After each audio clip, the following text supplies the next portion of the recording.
En Asie, il existe un pont bien plus long que ce que l'on pourrait croire possible. Le HZMB s'étend sur 55 km au-dessus des eaux ouvertes, ce qui en fait le plus long pont maritime du monde. Alors, si une structure aussi massive peut traverser des eaux agitées, pourquoi la Nouvelle-Zélande ne pourrait-elle pas construire un pont entre ces deux principales îles? Après tout, nous parlons d'une distance d'à peine 22 km. Et un pont comme celui-là pourrait sérieusement changer la vie des habitants et des touristes. Les gens pourraient simplement monter dans la voiture et conduire de Wellington à Picton. Plus de tracas liés au ferry, plus de trajets interminables. Juste un incroyable voyage routier avec des vues océaniques des deux côtés. Alors, qu'est-ce qui les en empêche? Eh bien, il semble que tout. Je veux dire, construire un pont là-bas est techniquement possible. Mais il y a quelques raisons pour lesquelles les experts se disent « peut-être pas ». Commençons par l'évidence, la distance. L'île du Nord et l'île du Sud sont séparées par le détroit de Cook.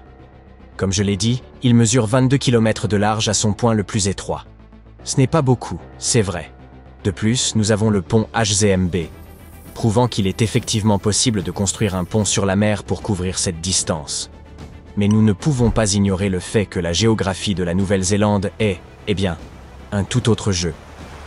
Le détroit de Cook n'est pas exactement une étendue d'eau calme et amicale. Il est profond, très profond. Certaines parties plongent à environ 3000 mètres. C'est comme empiler 7 Empire State Buildings les uns sur les autres. C'est aussi une étendue d'océan rude et capricieuse qui aime secouer les navires comme des canards en plastique. En fait, un bon nombre d'entre eux ont été naufragés dans le détroit de Cook, et malheureusement, de nombreuses vies ont été perdues. Toutefois, vous n'avez pas trop à vous en inquiéter, car les pires accidents se sont produits il y a très longtemps. Les navires et les ferries qui le traversent aujourd'hui sont bien plus sûrs. Malgré tout, il serait assez difficile d'éviter d'avoir le mal de mer en le traversant. Les choses deviennent encore plus compliquées sous la surface. Le fond marin là-bas est irrégulier et imprévisible. Ce qu'il se passe, c'est que le détroit de Cook a des marées opposées à chaque extrémité, l'une là où il rencontre la mer de Tasman et l'autre là où il rejoint l'océan Pacifique. Et elles ne se déplacent tout simplement pas ensemble comme on pourrait s'y attendre. Quand la marée est haute d'un côté, elle est basse de l'autre, comme si elles étaient totalement désynchronisées. Alors toute cette eau se précipite d'un côté à l'autre du détroit pour équilibrer les choses, créant ainsi de forts et désordonnés courants en son milieu. Ensuite, il y a le temps. Le détroit de Cook n'est pas seulement venteux, c'est probablement l'un des endroits les plus venteux de l'hémisphère sud. C'est parce qu'il est situé en plein milieu de l'un des 3 grands couloirs de vent de la Nouvelle-Zélande. En gros, ce sont des endroits où le vent ne fait pas que passer rapidement. Il persiste, soufflant fort la majeure partie de l'année. Et tout cela se produit à cause de quelque chose appelé les 40e rugissants. C'est le nom donné à la bande de latitude située entre 40 et 50 degrés sud de l'équateur, où des vents d'ouest forts et persistants sont assez courants. Contrairement à l'hémisphère nord, qui possède beaucoup de terre à cette latitude, l'hémisphère sud est principalement constitué d'océans avec seulement quelques masses terrestres, comme l'île du sud de la Nouvelle-Zélande, la Tasmanie et la pointe sud de l'Amérique du Sud. Ainsi, ces vents deviennent déchaînés car rien ne les ralentit, et ils continuent simplement de prendre de la vitesse. Les rafales peuvent y atteindre jusqu'à 241 km/h. Alors, imaginez essayer de traverser un pont en voiture lorsque le vent pousse activement contre vous. Ce n'est pas seulement désagréable, c'est extrêmement dangereux. Les conducteurs peuvent facilement perdre le contrôle de leur voiture, le vent les poussant de côté. Et, bien sûr, cela peut entraîner d'innombrables accidents graves. Maintenant, parlons des tremblements de terre. La Nouvelle-Zélande se situe exactement à la frontière de 2 plaques tectoniques massives, la plaque indo-australienne et la plaque pacifique. Elle est en fait en plein milieu d'une zone de collision. Environ 14 000 tremblements de terre se produisent chaque année dans et autour du pays. Parmi ceux-ci, seuls environ 200 sont assez forts pour être ressentis. Cependant, construire un pont massif dans ces conditions nécessiterait une ingénierie de niveau génie véritablement exceptionnelle. En gardant tout cela à l'esprit, nous pouvons dire en toute sécurité que l'idée entière de pont est abandonnée. Mais, que diriez-vous d'un tunnel sous-marin? Oui, cela pourrait fonctionner. Cela pourrait en fait être une excellente solution. Pas de vent, pas de mauvais temps, et pas de tremblement de terre à gérer. Et il y a aussi beaucoup d'autres avantages. Tout d'abord, cela réduirait considérablement le temps de trajet, diminuant le voyage en ferry de 3 à 4 heures entre les îles du Nord et du Sud. ce même trajet ne prendrait probablement que 40 minutes. Ensuite, les gens n'auraient plus à se soucier de toutes les annulations et retards de ferry dus au mauvais temps. Et surtout, c'est faisable. Je veux dire, regardez le tunnel sous la Manche. C'est un tunnel sous-marin qui relie le sud de l'Angleterre et le nord de la France. Le Japon a fait quelque chose de similaire avec le tunnel du Seikan, qui relie les îles de Honshu et Hokkaido.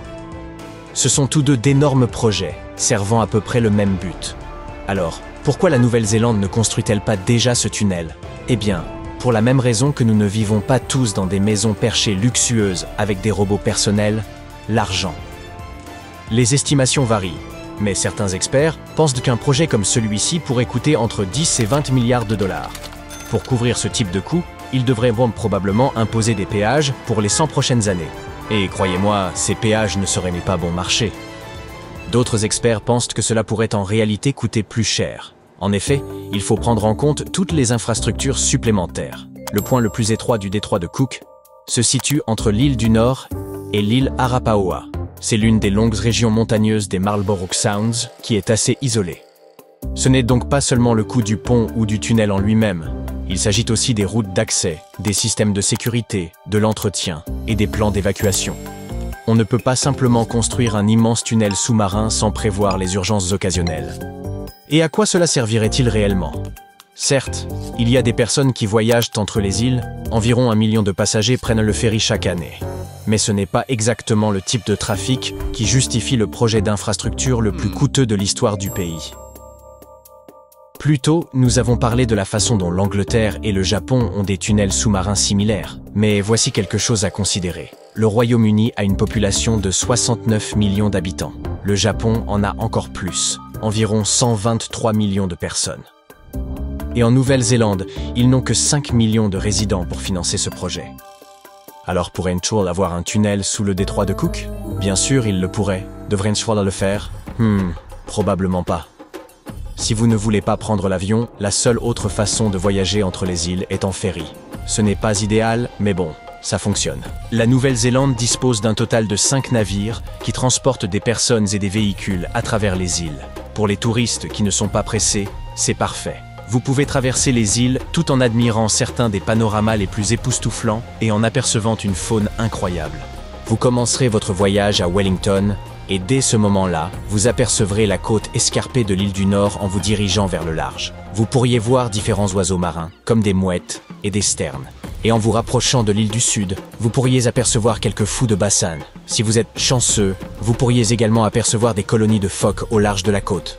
Durant la dernière heure du voyage, le ferry ralentira, vous donnant amplement le temps de profiter des collines verdoyantes et des eaux calmes.